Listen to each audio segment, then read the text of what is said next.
qui parmi vous a envie de mieux faire cette semaine par rapport à la semaine passée? Oui, je t'ai repéré toi au fond. Qui parmi vous aurait envie d'agir un peu moins selon ses défauts et d'être tout simplement une personne un peu meilleure dans la semaine qui se présente à nous aujourd'hui?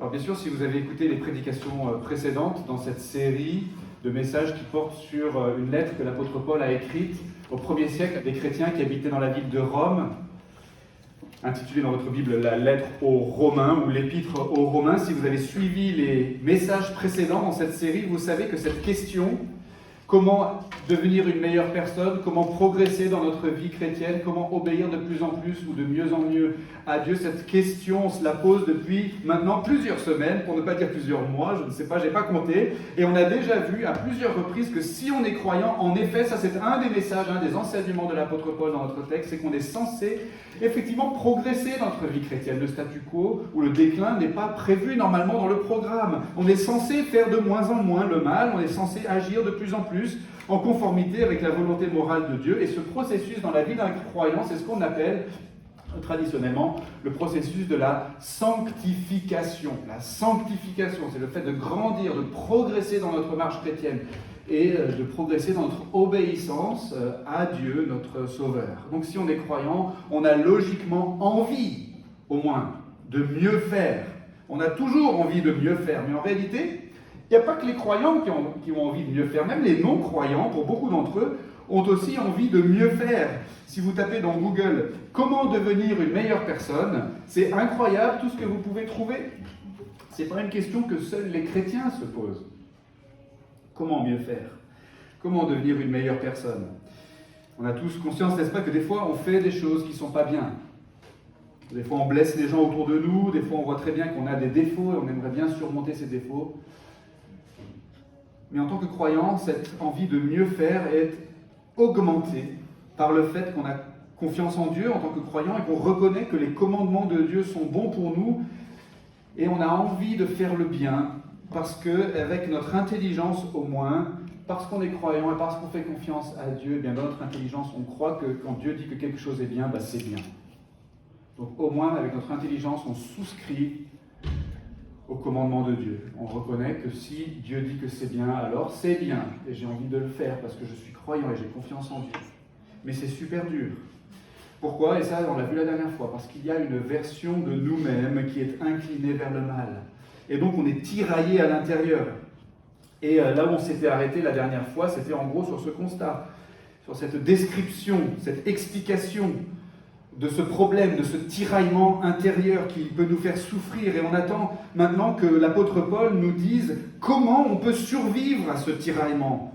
Et peut-être même comment on peut progresser, comment est-ce qu'on peut mieux faire malgré ce tiraillement et cette lutte incessante à l'intérieur que l'apôtre Paul lui-même nous a décrite à partir de sa propre expérience. La réponse?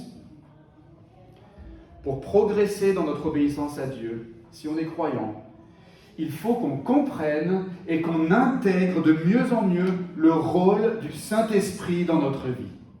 Il faut qu'on comprenne et qu'on intègre de mieux en mieux le rôle du Saint-Esprit dans notre vie. Il faut, dans ce sens, vivre selon l'Esprit. Il faut vivre selon l'Esprit, c'est-à-dire selon la réalité de l'Esprit, c'est-à-dire en comprenant mieux ce que fait l'Esprit dans notre vie, quel est son mode opératoire dans notre vie en tant que croyants. Je pense que beaucoup de chrétiens ont du mal à progresser dans la sanctification parce qu'ils ne comprennent pas très bien ce qui se passe en eux. Et du coup, ils sont relativement déconcertés par l'expérience qu'ils font de la vie chrétienne. C'est un peu comme quand vous jouez au Mao pour la première fois. Alors, ceux qui ne rient pas, ceux qui ne savent pas ce que c'est que le Mao. Le Mao, c'est un jeu de cartes où on n'a pas le droit d'expliquer les règles. Et c'est très déconcertant et difficile, mais quand vous commencez à comprendre les règles, vous pouvez commencer enfin à gagner des parties. Ce qu'on sait, avec notre intelligence, va avoir une incidence pratique sur nous. Et dans notre texte, c'est un peu pareil. Paul, il veut qu'on comprenne les règles, qu'on comprenne les règles du jeu, si j'ose dire, qu'on comprenne ce qui se passe en nous, particulièrement autour de la personne et de l'œuvre du Saint-Esprit. Et en comprenant ça de mieux en mieux, ça va nous permettre de commencer à gagner des parties, parce que notre compréhension intellectuelle de ce qui se passe va avoir une incidence sur notre manière de penser et d'agir. Ou pour prendre une autre illustration, vous savez, une des marques de la maturité d'un être humain, c'est quand on commence à bien se connaître soi-même. Un enfant, il a certains comportements qui sont enfantins, parce qu'il ne se connaît pas très bien, ou il ne se comprend pas très bien. Il est malheureux, par exemple, quand il a faim, mais il ne comprend pas que cette sensation désagréable qu'il a, c'est la faim. Et en grandissant, en augmentant sa maturité, eh bien, il va comprendre mieux ce qui se passe en lui, et il est peut-être capable de mieux patienter jusqu'à l'heure du repas. Alors, il y en a pour qui ça prend plus de temps, ce processus de croissance dans la maturité, mais bon, en principe, c'est un des signes, n'est-ce pas, de la maturité d'un être humain. C'est quand on se connaît, on se comprend de mieux en mieux. Et de la même façon, s'il est vrai que l'Esprit Saint est en nous en tant que croyants et qu'il agit en nous si on est croyant, alors c'est super important de savoir et de comprendre ce qui se passe en nous, de se connaître soi-même et en fait de connaître et de comprendre ce que fait le Saint-Esprit en nous, surtout que l'apôtre Paul nous dit dans ce texte que cette réalité-là, la réalité du Saint-Esprit, est absolument déterminante dans le processus de sanctification auquel on est appelé en tant que croyant. Alors comment mieux faire ? Eh bien, pour progresser dans notre obéissance à Dieu, si on est croyant, il faut qu'on comprenne et qu'on intègre de mieux en mieux le rôle du Saint-Esprit dans notre vie. Voyons donc comment Paul en parle dans notre passage. On est dans l'épître donc aux Romains, la lettre de l'apôtre Paul aux Romains, chapitre 8. Et on va prendre au début du chapitre 8. On s'était arrêté la dernière fois à la fin du chapitre 7, donc on prend juste la suite de ce que l'apôtre Paul est en train de décrire. Et on lira jusqu'au verset 16. Il n'y a donc maintenant aucune condamnation pour ceux qui sont en Christ Jésus, qui marche non selon la chair, mais selon l'Esprit. En effet, la loi de l'Esprit de vie en Christ Jésus m'a libéré de la loi du péché et de la mort, car chose impossible à la loi parce que la chair la rendait sans force, Dieu, en envoyant à cause du péché son propre Fils dans une chair semblable à celle du péché, a condamné le péché dans la chair, et cela pour que la justice prescrite par la loi soit accomplie en nous, qui marchons non selon la chair, mais selon l'Esprit. En effet, ceux qui vivent selon la chair ont les tendances de la chair, tandis que ceux qui vivent selon l'Esprit ont celles de l'Esprit.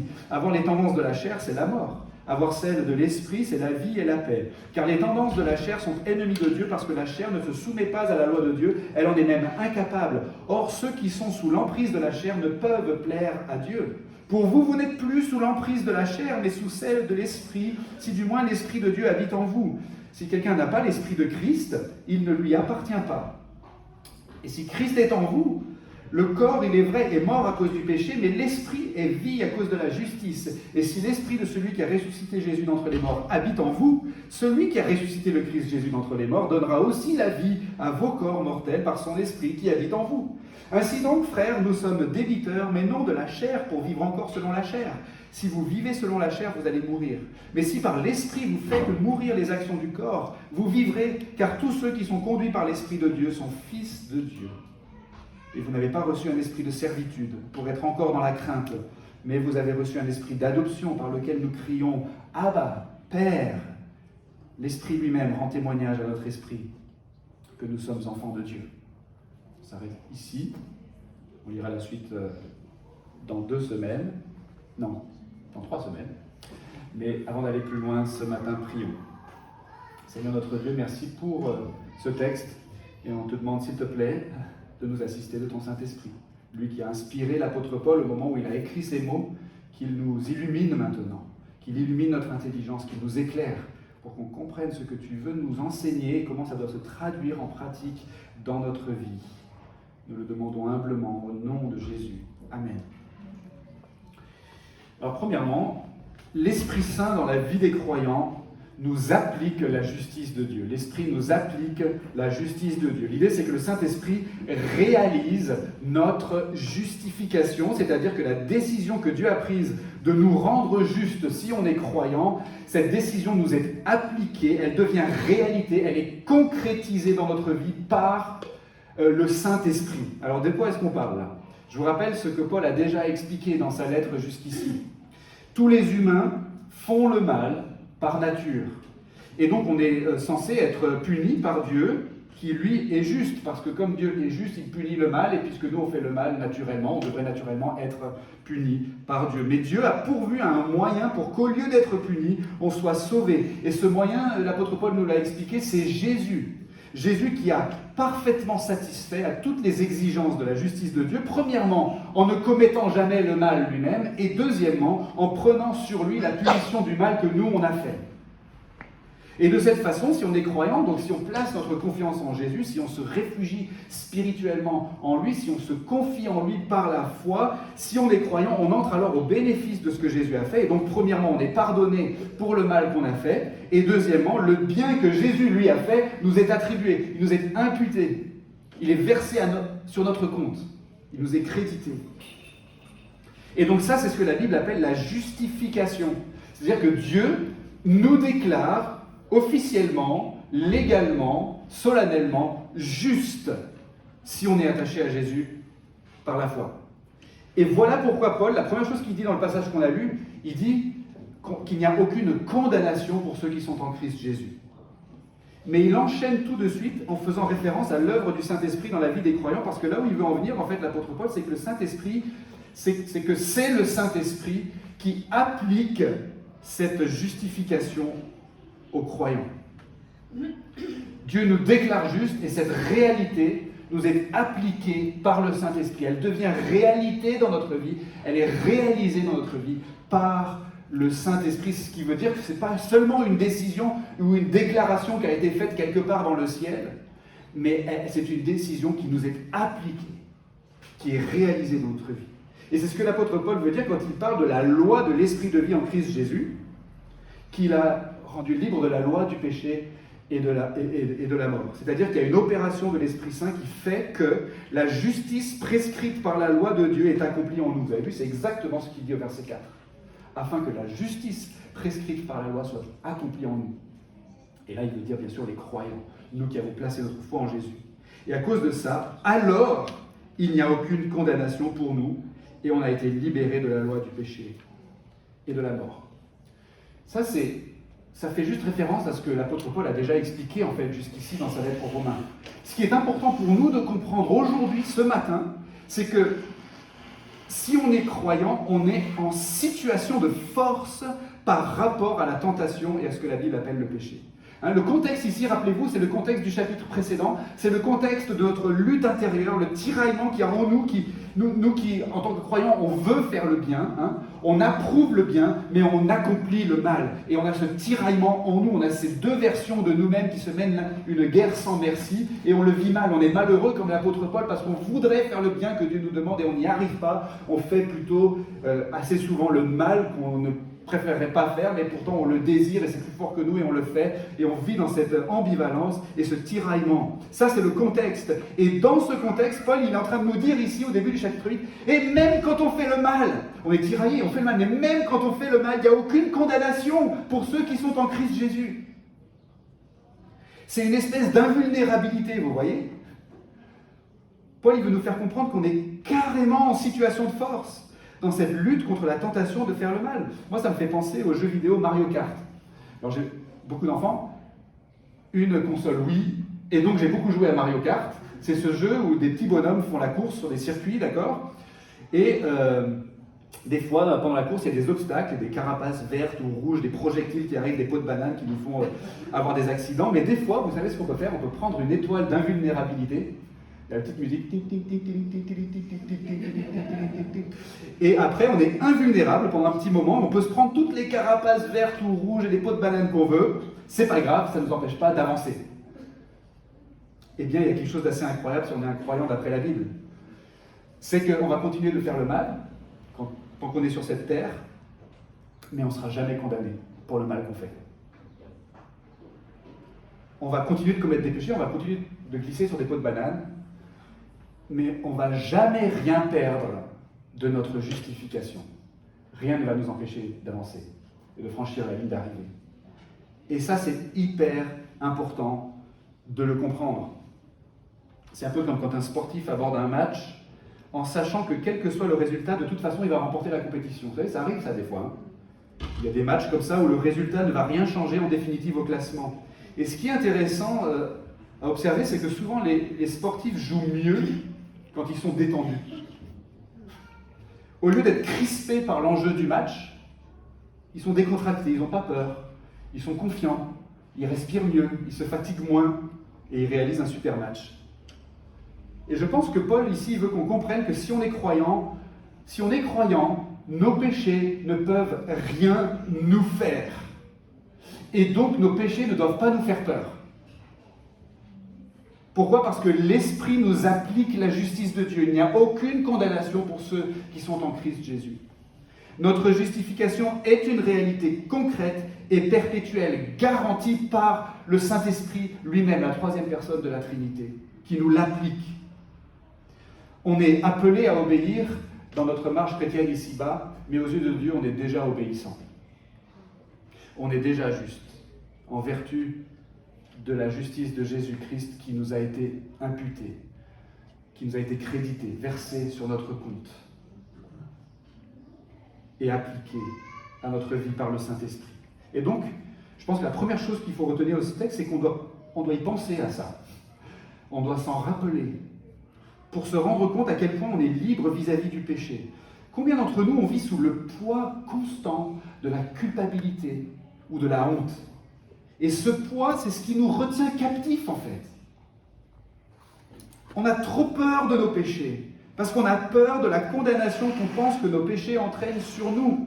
Et cette peur-là, elle donne à nos péchés plus de puissance qu'ils n'en ont en réalité, si on est croyant. Ça me fait penser à une chanson que j'aime beaucoup, du groupe de rock chrétien Disciples, que j'ai déjà cité dans une prédication. Et dans cette chanson, le chanteur, en fait, il parle à ses péchés. D'accord? C'est la poésie, hein? Il parle à ses péchés, et il leur dit dans le refrain, « Vas-y, pointe ton viseur sur mon front, tu peux appuyer sur la détente, mais tu n'as pas de munitions. » Alors bien sûr, si on n'est pas attaché à Jésus par la foi, si on n'est pas caché en lui,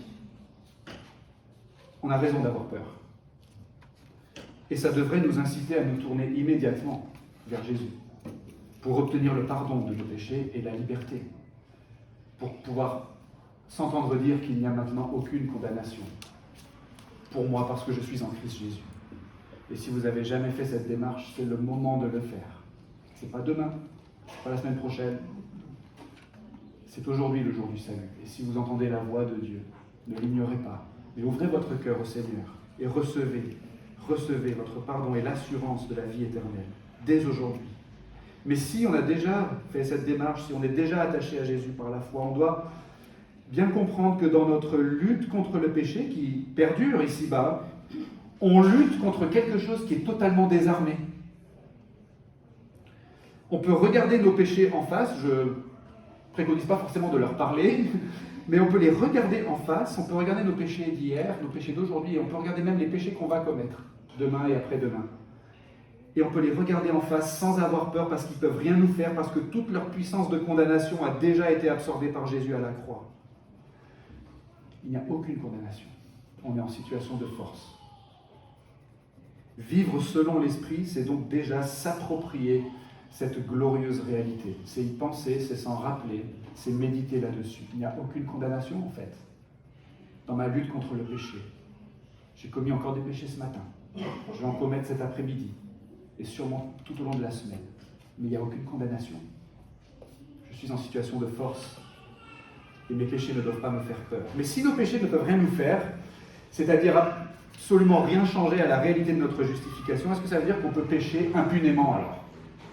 Est-ce que ça veut dire qu'on peut faire comme dans Mario Kart, puisqu'on a l'étoile d'invulnérabilité, on peut foncer tout droit et on s'en fiche, on fonce dans tout, on ne regarde pas autour de nous, sans faire attention à rien, on fonce tout droit? Ben non, parce que deuxièmement, l'Esprit nous attire vers la vie de Dieu. L'Esprit nous attire vers la vie de Dieu. Si on revient au texte, versets 5 à 11, on voit que Paul oppose ici deux manières de vivre pour un être humain.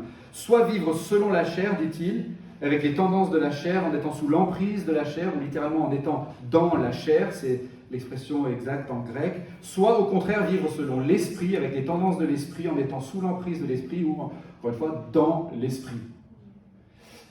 Dans la chair, dans l'esprit. Ces deux cas de figure, ça décrit tout simplement une différence qui existe entre un non-croyant et un croyant. Le non-croyant, il vit selon sa nature, selon son état naturel. On a déjà vu que le mot de chair, bien souvent chez l'apôtre Paul, ça désigne notre nature déchue ou corrompue, c'est-à-dire notre affection pour le mal, pour des choses qui déplaisent à Dieu et qui en fin de compte sont mauvaises pour nous. Donc le non-croyant, il vit naturellement selon un état qui est déchu, qui est abîmé, qui est corrompu, et donc tout naturellement, le non-croyant veut suivre ses désirs qui sont affectés par le mal, et ce mal, il existe dans son cœur comme dans le cœur de tout être humain. Et le non-croyant qui n'a pas été sensibilisé aux choses de Dieu, il ne s'en rend même pas compte forcément de ça. Mais le croyant, lui, de l'autre côté, lui, il a connu un changement radical. Par le moyen de la foi, le croyant, lui, il s'est attaché à Jésus et maintenant il appartient à un autre. Il appartient à Jésus, comme on l'a vu ces dernières semaines. Dieu a donc déversé son esprit dans le croyant et c'est ce Saint-Esprit, maintenant, comme je viens de dire, qui va appliquer puissamment et même irrésistiblement au croyant le salut que Jésus a acquis pour lui. Ce Saint-Esprit, d'ailleurs, a opéré le miracle de ce qu'on appelle la nouvelle naissance. La nouvelle naissance, c'est quand on devient justement sensible à Dieu, quand on devient attentif à sa voix, quand tout d'un coup, les affections de notre cœur changent et que maintenant, on a envie de connaître Dieu, on a envie de le suivre, on a envie du bien plutôt que du mal. Il y a quelque chose qui se passe à l'intérieur de nous, ça c'est le miracle de la nouvelle naissance opéré puissamment et encore une fois irrésistiblement par le Saint-Esprit. Et non seulement ça, mais le Saint-Esprit vient même habiter dans le croyant, de manière à occuper le terrain, en quelque sorte, et ainsi à garantir que le croyant est la propriété de Dieu. Et le Saint-Esprit est là en nous, si on est croyant, pour nous amener jusque dans la vie éternelle. Et c'est par le Saint-Esprit même qu'on sera ressuscité au dernier jour, qui va ressusciter notre corps, pour qu'on vive éternellement, corps et âme réunis, dans la communion au Père, au Fils et au Saint-Esprit, et à tous les autres croyants de l'histoire pour toute l'éternité. Donc vous comprenez tout ça pour dire qu'il y a une différence radicale entre le non-croyant, la personne qui vit dans la chair, et puis celui qui vit dans l'esprit. Et ce qu'on peut dire, c'est que le Saint-Esprit a totalement réorienté la vie des humains qui sont des croyants. Avant, selon la chair, les humains vivaient pour eux-mêmes et ils étaient sur le chemin du jugement et de la mort. Mais maintenant, selon l'Esprit, les croyants vivent pour Dieu et ils sont sur le chemin de la vie et de la paix, et c'est le Saint-Esprit, encore une fois, qui nous a mis sur ce chemin et qui nous conduit vers cette destination. Vous voyez, il nous attire vers la vie de Dieu. Et c'est pourquoi on peut dire que si on est un chrétien authentique, si on a une relation vivante et personnelle avec Jésus, on devrait pouvoir reconnaître en nous-mêmes des affections nouvelles, des désirs nouveaux, des inclinations nouvelles qui sont celles de l'esprit, ce que l'apôtre Paul appelle les tendances de l'esprit. C'est pas que les anciennes affections ont disparu et qu'on n'est plus du tout attiré par le mal, mais maintenant on a aussi une attirance pour le bien. On a des nouvelles affections qui existent en nous, qui n'étaient pas là avant. C'est comme si on était, disons, un objet métallique, et si on était livré à nous-mêmes, on est attiré vers le bas en raison de la loi de la gravité, mais si quelqu'un fait descendre un puissant aimant au-dessus de nous, et bien à un moment donné, le pouvoir d'attraction de l'aimant va prendre le dessus sur l'attraction terrestre, et on va s'élever vers le haut. Et Paul, dans notre texte, il est en train de nous dire que le Saint-Esprit, il agit un peu comme ça dans la vie d'une personne. Il amène en nous une attraction nouvelle, une tendance nouvelle qui nous attire vers le haut, vers la vie de Dieu. Ou imaginez que vous soyez sous l'eau avec des poids attachés aux pieds, mais que vous teniez aussi avec la main un énorme ballon rempli d'air. Les poids vous attirent vers le bas, mais le ballon vous attire vers le haut, vers la surface. Et si le ballon est suffisamment grand et suffisamment gonflé, il va même contrecarrer l'effet des poids qui sont attachés à vos pieds. Le Saint-Esprit fait ça en nous. Oui, il y a un tiraillement, mais lui, le Saint-Esprit nous attire dans la bonne direction, il nous attire vers la vie de Dieu. Et ce que Paul veut qu'on comprenne ici, c'est que si on est croyant, le Saint-Esprit qu'on a reçu, c'est pas juste un petit détail, c'est pas juste un petit accessoire pour la vie. Le Saint-Esprit qu'on a reçu en tant que croyant, c'est pas juste un geste commercial de Dieu qui vient nous rajouter ça en cadeau dans le package du salut. Tiens, bon allez, tiens, prends le Saint-Esprit aussi pendant qu'on y est. Non, le Saint-Esprit, c'est un truc énorme, indispensable, incontournable, qui amène des tendances radicalement opposées à celles qui nous conduisaient vers la mort. Le Saint-Esprit, c'est, d'après le Nouveau Testament, la garantie, en fait, de notre salut. C'est un acompte sur le paradis. Vous avez peut-être versé votre acompte pour le week-end d'église. Dieu nous a versé un acompte sur le paradis, pas sur un week-end d'église, mais un méga week-end d'église, on pourrait dire ça, le paradis. Et on a reçu un acompte qui nous garantit qu'on a une place. C'est le Saint-Esprit. Et le Saint-Esprit, c'est cette puissance aussi qui va nous ressusciter au dernier jour. Et cette puissance, est-ce que vous saviez ça? La puissance qui va vous ressusciter au dernier jour est déjà en vous. C'est le Saint-Esprit. C'est la vie et la paix futures qui ont déjà fait irruption en nous. Le Saint-Esprit a déjà fait sa demeure en nous. Ça me fait penser un peu à un fondu enchaîné. Vous savez, dans un PowerPoint ou dans un film, la transition entre deux scènes ou deux images, parfois ça se fait par un fondu enchaîné. C'est quand la première image disparaît progressivement, puis la seconde image apparaît progressivement, mais en même temps. Ça.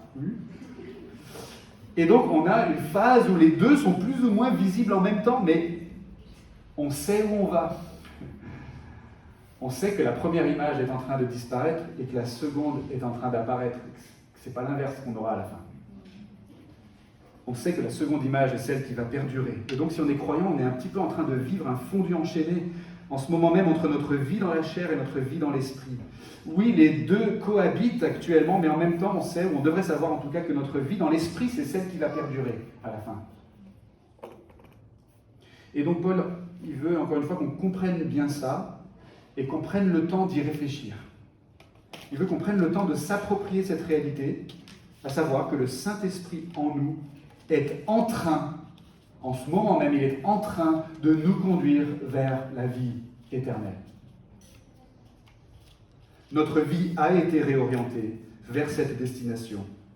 Et donc notre vie présente devrait tendre vers cette destination. Et les tendances de l'esprit, c'est toutes les affections que l'esprit met en nous qui sont cohérentes avec notre destination finale. Cohérentes avec la seconde image. Si vous savez que vous allez déménager dans un pays étranger, vous allez peut-être dès à présent avoir envie de, disons, apprendre la langue, par exemple, de ce pays, et de vous familiariser avec son histoire et ses coutumes. De la même façon, si on comprend bien que le Saint-Esprit en nous, c'est déjà un acompte sur notre destination finale, un acompte sur le paradis, on devrait reconnaître en notre vie aujourd'hui les tendances de l'esprit qui sont déjà là. On devrait les accueillir volontiers, on devrait les entretenir et les cultiver parce que c'est vraiment ça qui est cohérent avec notre destination finale. Et bien entendu, entretenir et cultiver les tendances de l'esprit, ça se fait comment ? Ça se fait avec les moyens de grâce que Dieu a mis à notre disposition. Est-ce que j'ai besoin de les énumérer de nouveau ? Lis ta Bible, prie, va à l'église, écoute la prédication, prends la Sainte Seine, professe ta foi si tu ne l'as jamais fait, reçois le baptême si tu n'as jamais reçu le baptême. Réunis-toi avec des frères et sœurs dans la foi régulièrement pour entretenir les tendances de l'esprit dans ta vie et les cultiver. Donc pour progresser dans notre obéissance à Dieu, on doit vivre selon l'esprit, et vivre selon l'esprit, c'est-à-dire en reconnaissant la réalité de l'esprit et son mode opératoire en nous, c'est premièrement, on l'a vu, comprendre que l'esprit nous applique la justice de Dieu. Deuxièmement, comprendre que l'esprit nous attire vers la vie de Dieu, mais il y a encore un élément super important. Troisièmement, l'esprit nous atteste de l'amour de Dieu. Si on revient au texte une dernière fois, versets 12 à 16, maintenant on voit que Paul, il ajoute une précision, c'est que si on est chrétien, on a comme une immense dette de gratitude à Dieu. Et c'est évident en fait si on réfléchit à ce qu'on a vu jusqu'ici. Par le Saint-Esprit, Dieu il a fait des choses incroyables pour nous.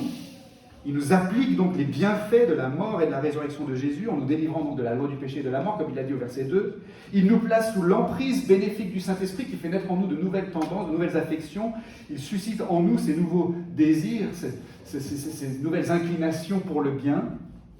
Il habite en nous, il a fait de nous sa demeure, et parce que le Saint-Esprit habite en nous, on peut dire que c'est Christ lui-même, Jésus lui-même qui est en nous. D'ailleurs, c'est ce que dit l'apôtre Paul, Jésus est en nous.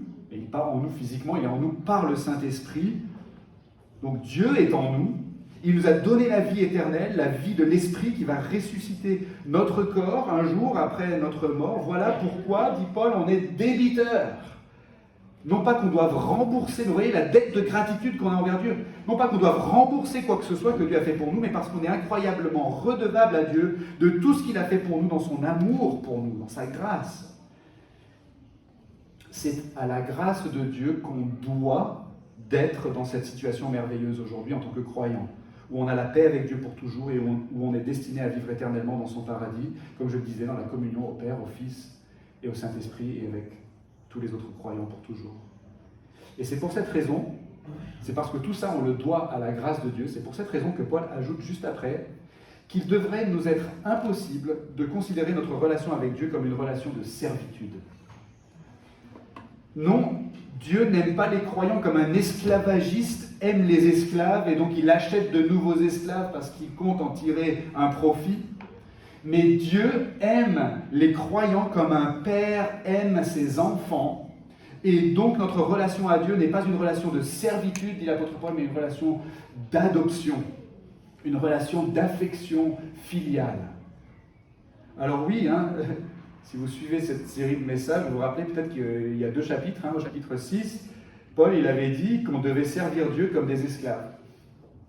On est maintenant, en tant que croyants, des esclaves de Dieu. Mais attention, il n'était pas en train de pointer nos motivations à ce moment-là. Il était simplement en train de faire une analogie entre la manière dont avant on était au service du péché et maintenant on est au service de Dieu qui nous a rachetés. Mais ici, au chapitre 8, maintenant, Paul il est en train de pointer précisément nos motivations. Pourquoi servir Dieu? On n'est pas censé servir Dieu comme des esclaves qui servent leur maître sous la contrainte et dans la peur, mais on est censé servir Dieu comme des enfants qui aiment leur Père et qui lui font confiance. Et on l'aime parce que Dieu s'est montré si bon envers nous, n'est-ce pas? À cause de tout ce qu'il a fait pour nous, non pas qu'il y était obligé, il l'a fait librement par grâce, selon sa miséricorde, selon son amour pour nous. Et le Saint-Esprit que Dieu a déversé en nous, c'est cet esprit d'adoption, c'est l'Esprit de Dieu qui habite en nous, qui nous conduit et qui rend témoignage à notre esprit qu'on est des enfants de Dieu. Et quand on comprend bien cette réalité, ça change beaucoup de choses à notre relation avec Dieu et notamment à la façon de percevoir ses commandements. Imaginez que vous soyez un jeune enfant et un jour vous vous faites enlever par un inconnu qui vous emmène dans un pays étranger. Et là, il vous force à lui construire une maison sous peine d'être battu. Horrible. Quel cauchemar, n'est-ce pas? Maintenant, imaginez, vous êtes toujours un jeune enfant, mais vous vous levez un beau samedi matin et votre papa vous dit « Viens mon chéri, on va faire un projet ensemble aujourd'hui, on va construire une maison. » Vous allez peut-être vous retrouver à faire exactement la même chose que dans le premier scénario. Mélanger du ciment, empiler des briques, transporter des plaques de plâtre, etc. Mais vous allez le faire avec un esprit complètement différent, on est d'accord? La motivation n'est plus du tout la même. Et c'est ça que l'apôtre Paul veut nous faire comprendre ici. L'esprit de notre obéissance à Dieu devrait être complètement différent si on comprend bien ce que ça veut dire d'être un chrétien. Si on est attaché à Jésus par la foi, cette relation est scellée par le Saint-Esprit, et Dieu, maintenant, nous voit en Jésus. Ça veut dire qu'aux yeux de Dieu, on est beau comme Jésus. On est juste comme Jésus, obéissant comme lui. Et on fait l'objet de l'amour complet et éternel et parfait que Dieu le Père a toujours eu pour Dieu le Fils dans toute l'éternité. Parce que Dieu nous voit en Jésus. Et s'il nous voit en Jésus, il ne nous voit pas comme des esclaves. Il nous voit comme des enfants bien-aimés. Et donc quand Dieu nous dit « Voici ce que tu dois faire, Alex, et ce que tu ne dois pas faire. Voici mes commandements. Alex, et comment tu dois vivre si tu veux te conformer de plus en plus à mes voies. » Ben moi, je ne dois pas me dire « Oh, c'est dur, mais oulala, j'ai intérêt à obéir, sinon qu'est-ce que je vais me prendre ?» Non, l'esprit d'adoption devrait me faire plutôt dire « Oh, c'est dur. Oui, mais c'est mon Père qui m'aime, qui me parle. Et c'est pour mon bien qu'il me dit ça. Et non seulement il me rejettera jamais si j'y arrive pas. Il n'y a aucune condamnation pour ceux qui sont en Christ Jésus. Non seulement il ne me rejettera jamais, mais en plus il est là avec moi. Et il restera toujours avec moi pour m'aider à y arriver. Comme le dit l'apôtre Jean dans un autre passage du Nouveau Testament, « Voyez quel amour le Père nous a donné, puisque nous sommes appelés enfants de Dieu. » Et nous le sommes. Alors vivre selon l'Esprit, c'est aussi comprendre et intégrer le fait que l'Esprit nous atteste de l'amour de Dieu. On a en nous cet esprit d'adoption par lequel nous crions « Abba, Père », dit l'apôtre Paul ici. Abba, c'est un terme araméen qu'on utilisait au 1er siècle pour désigner son père d'une manière personnelle et affectueuse. Et je précise, entre parenthèses, que ce n'était pas en fait l'équivalent du mot papa en français. Ce n'était pas un mot enfantin, Abba, mais un titre empreint à la fois d'affection et de respect. Certains spécialistes proposent comme équivalent tendre père, ou bien, j'aime bien, mon cher père. Donc ce texte, il n'est pas en train de nous dire qu'on peut appeler Dieu papa dans nos prières. Personne n'appelle jamais Dieu papa dans la Bible, Jésus lui-même, qui avait la relation filiale par excellence avec Dieu, l'appelait lui-même Père. Et il nous a enseigné à faire de même, hein, alors qu'en fait, il faut le savoir, il existait un mot en grec qui voulait dire papa. Et c'est jamais employé dans la Bible pour désigner Dieu. Ce que ce passage nous enseigne, c'est plutôt qu'on peut vivre sous le regard de Dieu avec une grande assurance parce que Dieu n'est pas un maître impitoyable, il est un tendre Père, il est notre cher Père. Il n'est pas un Père dur, il n'est pas un Père distant ou inflexible, comme nous on peut l'être, comme moi je peux l'être envers mes propres enfants. Mais le Père Céleste est un tendre Père, il est notre cher Père, et nous sommes ses chers enfants d'adoption. Alors avant de terminer, je sais que j'étais un peu long, il faut qu'on se rappelle que le contexte de tout ce qu'on a vu aujourd'hui, c'est encore une fois la question de notre sanctification. Toute cette section du livre de la lettre de l'apôtre Paul aux Romains, depuis le chapitre 6 notamment, ça concerne ce sujet-là, de notre sanctification, c'est-à-dire de comment progresser dans la foi, comment grandir dans notre relation avec Dieu, comment obéir de mieux en mieux ou de plus en plus au Seigneur. Rappelez-vous qu'au chapitre 7, juste avant notre passage, Paul il a décrit de manière très poignante sa propre lutte intérieure, lui qui est croyant et donc qui a envie de grandir dans sa foi et de grandir dans son obéissance à Dieu, mais qui en même temps continue de tomber régulièrement dans le péché et qui constate qu'il y a en lui-même, comme je le disais, deux versions de lui-même qui se mènent une guerre sans merci. Et donc juste après avoir soulevé cette problématique, à laquelle on peut tous s'identifier, je pense, si on est croyant, maintenant l'apôtre Paul nous livre la clé au chapitre 8. Pour progresser dans notre obéissance à Dieu si on est croyant, il faut qu'on comprenne et qu'on intègre de mieux en mieux le rôle du Saint-Esprit dans notre vie.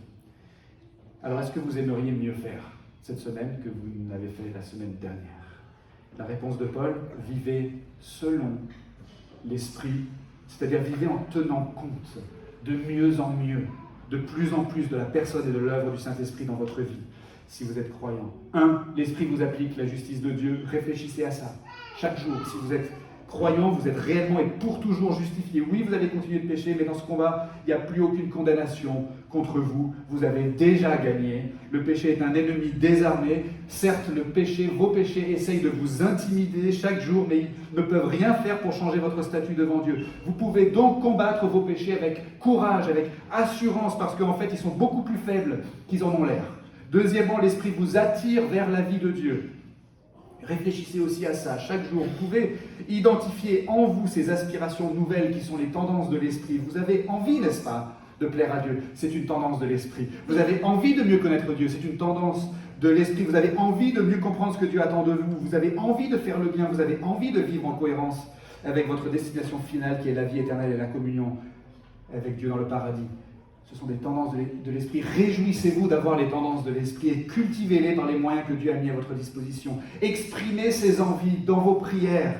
Faites-le avec beaucoup d'assurance parce que ce ne sont pas les envies de votre chair, ce ne sont pas les envies de votre nature déchue ou corrompue, ce ne sont pas les envies de l'ancien Alex, mais ce sont les envies du nouvel Alex, ce sont les envies de l'Esprit Saint en vous. Et donc il y a en vous non seulement l'envie d'obéir à Dieu, mais il y a aussi la puissance d'obéir à Dieu, puisque cette puissance est celle de l'Esprit qui a mis ses envies en vous et qui habite en vous. Soyez encouragés donc dans votre envie de grandir dans la sanctification, parce que cette envie, c'est aussi celle de Dieu.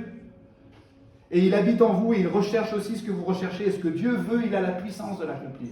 Et cette puissance habite déjà en vous. Et enfin, l'Esprit nous atteste de l'amour de Dieu. Réfléchissez aussi à ça, réfléchissez-y souvent, réfléchissez à l'amour de Dieu dans vos groupes de croissance, dans vos groupes de maison, tout seul devant votre Bible, au matin dans vos prières, réfléchissez à l'amour de Dieu. Si vous êtes croyant, Dieu vous aime parce que vous êtes son enfant d'adoption, il vous aime en Jésus. Ça veut dire qu'il vous aime de l'amour dont le Père aime le Fils de toute éternité. Cet amour vous est communiqué par le Saint-Esprit, qui est l'Esprit de Dieu et l'Esprit de Jésus qui habite en vous. C'est juste incroyable d'y penser. Ça veut dire que dès aujourd'hui, si on est croyant, on prend déjà part à la communion au Père, au Fils et au Saint-Esprit. Dès maintenant et pour toujours. Vous voulez faire mieux cette semaine? Imprégnez-vous de plus en plus de ces réalités. La Bible nous explique, vous voyez, ce qu'on est et ce qu'on a en tant que croyant.